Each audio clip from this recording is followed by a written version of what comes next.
Dahil nga hindi na nakakabiyahe si Mr. Boy, prinsesa talaga ang atake ko dito sa bahay. Madalas na nga umuulan kaya wala tayong choice kundi dito sa loob magsampay. Sasamantalahin ko na rin ako lang mag-isa dito sa bahay na makapaglinis. Naisipan na nga namin na maglaba ngayong araw dahil ilang linggo na rin talaga natambak yung mga labahin namin. Charot lang pala ate kasi si Mr. ang naglalaba, ako lang ang taga-sampay. Gusto ko kasi maglaba kami pero gusto ko siya lang yung gagawa. Hala! Ilang araw na nga akong prinsesa sa bahay na para bang walang ambag sa buhay. Chares! Hindi ko na nga kasi pinapabiyahe si Mr. dahil madalas na nga ang umuulan ate. Pinapatulong ko na lang siya dito sa mga gawaing bahay at ako na ang bahala sa lahat. Chares! May lang syempre tulungan lang din kami parehas habang nagtatrabaho. Ang pinagkaiba lang, andito kami sa bahay na alagaan pa yung mga bata. Hindi ko rin naman magagawa yung mga ganitong vlog ate kung wala ang tulong niya. Kesa naman magkasakit siya sa pagtatrabaho, dito ka na lang sa bahay. Anyways, dahil nga umuulan, wala kaming choice kundi isampay dito sa loob ng bahay. Dryer naman namin yan, kaya onting patuyo na lang. Ito yung isa sa dahilan kung bakit hindi ko to inaalis kahit hindi pa nakaka-aesthetic siya sa bahay. Sobrang laking tulong niya kasi lalo ngayon na wala talaga kaming masampayan. Ito mga nasa labas, yung mga box na yan, hindi ko kayang itapon ate. Feeling ko kasi talaga magagamit ko siya in the future. In the future.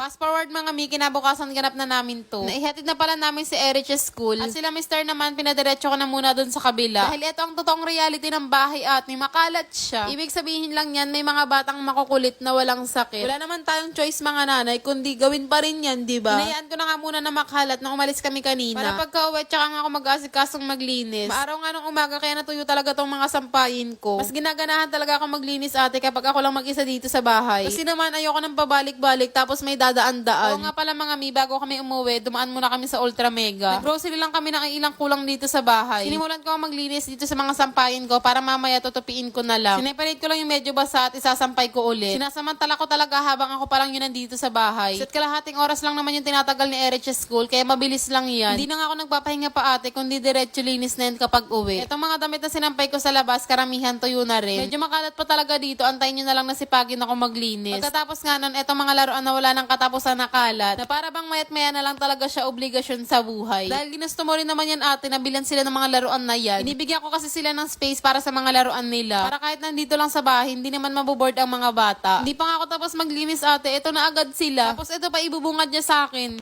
Magagawa? Ay, sampalin kita nang wala ka akong nagagawa.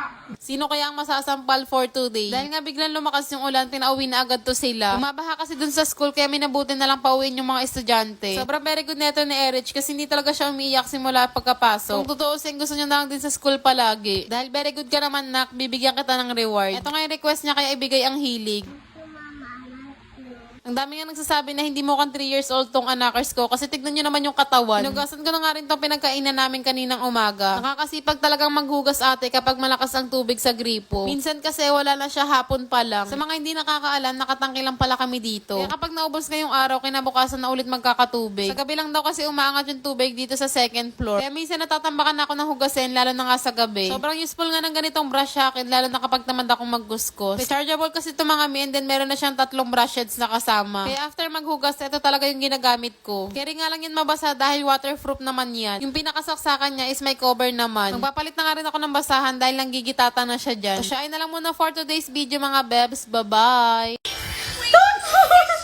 At gusto mo rin pumaldo kagaya nito, ilalagay ko sa comment section yung link. Hey guys, may bago ako pinagkakalibangan na laro at eto nga yung PHL Best. At kapag nakapag-register at cash in na kayo, eto yung lalabas na laro at etong pinaka-favorite kong laro is itong Super Ace. Ganyan na siya, be. At ang technique lang dyan, nagbabay bonus ako dyan, and then ayan, scatter na agad dyan siya. Ganun lang kadali. Yan, may 10 spin na agad tayo dyan.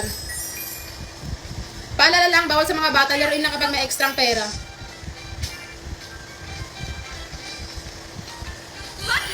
$380. 880 B. 6,000. 1,600. 600. 200. Ate, walang eme dito ha. Tignan nyo naman. Kitang-kita nyo, walang cut-cut yan. 320. 240. 480. 360 ba. Ay, nag-wild pa siya. O, ganun lang kadali ate. Nanalo na ako ng magkano? 13,000 pesos be. Kaya kung gusto mo rin, ilalagay ko sa comment section yung link para parehas tayong pumaldo.